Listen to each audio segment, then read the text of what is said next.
Thank you.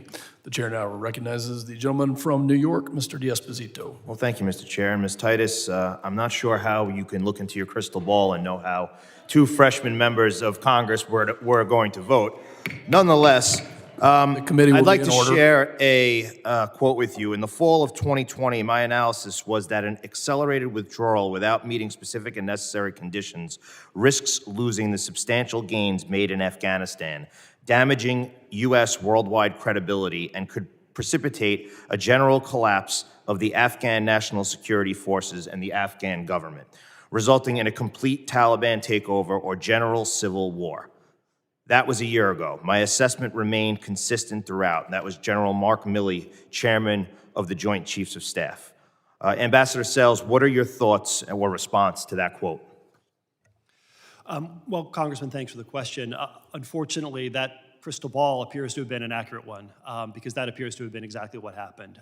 With the withdrawal of U.S. forces completed in August of 2021, the Afghan National Defense and Security Forces no longer had the capability to defend themselves and were demoralized, furthermore, by statements from the United States that our commitment to partnering with them was over. Thank you.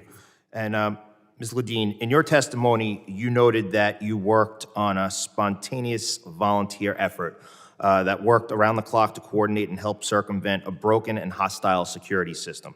This effort highlights the ingenuity of the American industrious spirit, as well as the integrity by which the Americans operate, especially those who have served in our military. Can you explain why this group had to exist and just share with us some of the best work that it did? Congressman, thank you for the question. I would say the group had to exist because we realized quickly that there were thousands of Americans and Afghan allies that were trapped and not able to get to the one airport that was still open. They were not able to travel to the airport. They were not able to make it inside the airport. They were getting beaten by the Taliban, and there was nobody in general helping them. There were some specific efforts with whom we linked up. And unfortunately, we were able to help. Our group was able to help, but many, many people were left behind. Congressman, would you repeat the second part of your question? I'm sorry.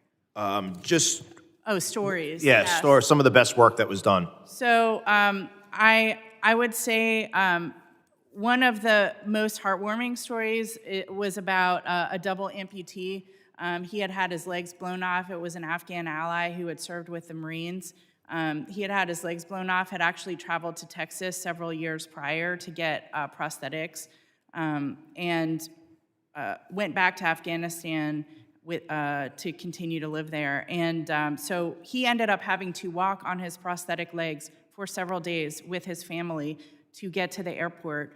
And our group was able to find service members to come and get them and bring them inside. Each one of these was incredibly dangerous, incredibly heroic efforts by our military to actually go out into crowds and pull people and bring them inside, crossing a canal of human waste.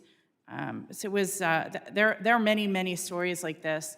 But I would also, if I may, like to add the situation and the degradation of the Afghan National Security Forces. I served in Afghanistan multiple times.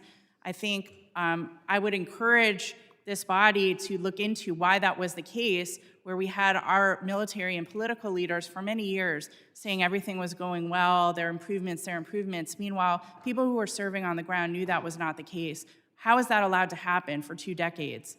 I would really encourage this body to look into that, and I know a lot of veterans agree with this.